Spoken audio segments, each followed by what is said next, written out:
Hello बच्चों, आज हम हिंदी पाठ्य पुस्तक उड़ान से पाठ 4 तितली कविता का अध्ययन करेंगे।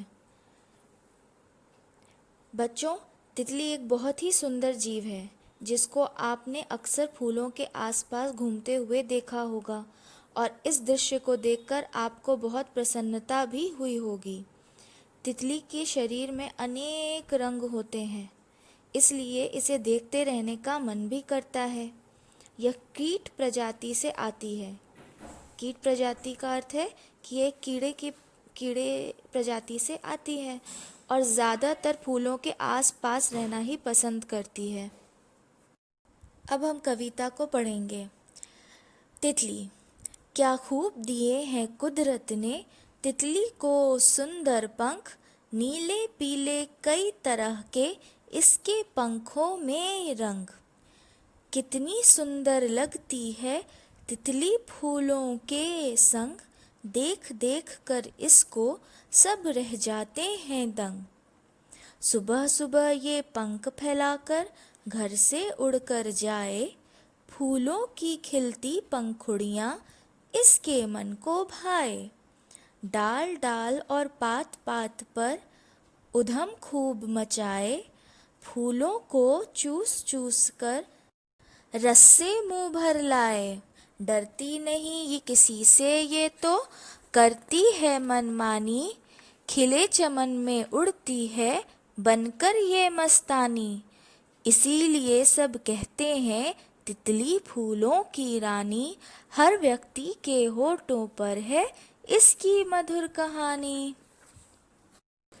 तो बच्चों, यहाँ पर कवि कहता है कि क्या खूब दिए हैं कुदरत ने तितली को सुंदर पंख, नीले पीले कई तरह के इसके पंखों में रंग।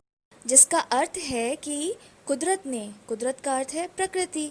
प्रकृति ने तितली के कितने सुंदर पंख बनाए हैं, जिसमें नीले पीले जैसे अनेक रंग उसके पंखों में भर दिए हैं। फिर है, कितनी सुंदर लगती है तितली फूलों के संग, देख देख कर इसको सब रह जाते हैं दंग। बच्चों, आपने अक्सर तितली को बाग में लगे फूलों के आसपास घूमते देखा होगा। जहाँ फूल रंग बिरंगे होते हैं वहीं तितलियाँ भी रंग बिरंगी होती हैं, जिसकी वजह से हमें पूरा वातावरण रंग बिरंगा दिखता है। और तितली फूलों के संग का अर्थ है साथ। तितली फूलों के साथ सुंदर लगती है और इस सुंदरता को देखकर हर कोई दंग रह जाता है। दंग रह जाना यानी हैरान रह जाता है। सुबह सुबह ये पंख फैलाकर घर से उड़कर जाए, फूलों की खिलती पंखुड़ियाँ इसके मन को भाए। बच्चों, सुबह का वातावरण बहुत ही ताज़ा और मन को लुभाने वाला होता है।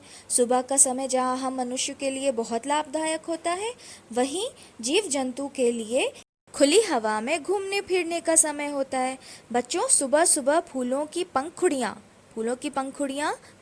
का अर्थ है पत्तियाँ। फूलों की पत्तियाँ खुलती हैं और ये खुलती पत्तियाँ तितली को बहुत अच्छी लगती है। बच्चों, भाने का अर्थ होता है अच्छा लगना। फिर है, डाल डाल और पात पात पर उधम खूब मचाए, फूलों को चूस चूस कर रस से मुंह भर लाए। डाल का अर्थ होता है टहनी और पात का अर्थ होता है पत्तियाँ।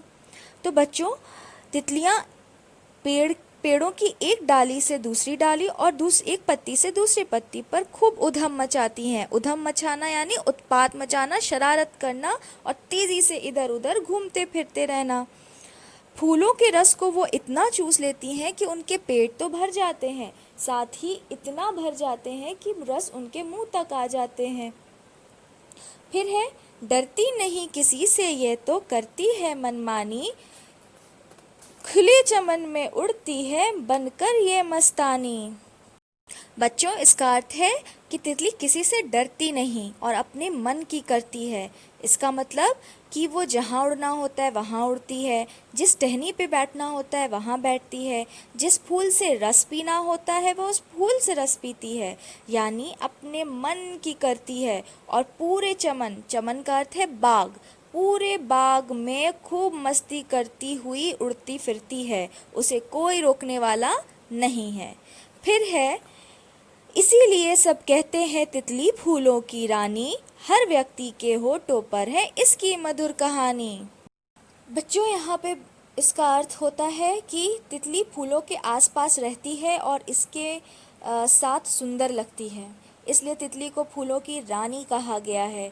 और तितली इतनी मनमोहक होती है कि मतलब मनमोहक का मतलब है मन को भाने वाली। इतनी मनमोहक होती है कि हर व्यक्ति के पास तितली से जुड़ी एक कहानी ज़रूर होगी, यानी उन्होंने तितली को कब देखा, तितली कैसी थी, उसके कितने रंग थे आदि।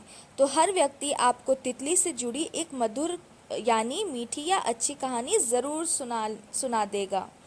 तो बच्चों, इस कविता से यह शिक्षा मिलती है कि हमें भगवान का धन्यवाद करना चाहिए, क्योंकि उन्होंने हमें एक सुंदर शरीर और एक सुंदर आत्मा दी है। हमें अपने अच्छे कामों से दूसरों की मदद करनी चाहिए।